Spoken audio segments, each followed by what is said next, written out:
معزز سامعین حضرات، السلام علیکم ورحمۃ اللہ وبرکاتہ۔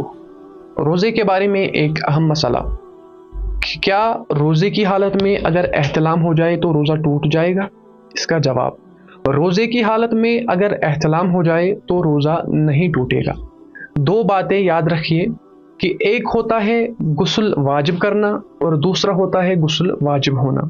تو اگر کوئی شخص خود پر جان بوجھ کر غسل واجب کرے گا تو اس کا روزہ ٹوٹ جائے گا، لیکن اگر ایسا نہیں بلکہ احتلام ہو جائے تو اس وجہ سے روزہ نہیں ٹوٹے گا، کیونکہ احتلام یہ ایک غیر اختیاری چیز ہے، لہذا اس سے روزہ نہیں ٹوٹے گا۔ ہاں، اگر کسی کو زیادہ احتلام ہوتا ہو تو اس کو چاہیے کہ وہ اس کا علاج کرائے۔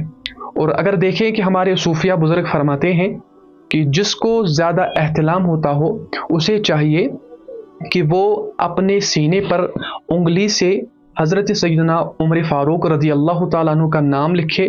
اس انگلی سے جب وہ سینے پر ان کا نام لکھے گا تو اس پر شیطان حملہ نہیں کرے گا اور وہ احتلام سے بھی بچ جائے گا۔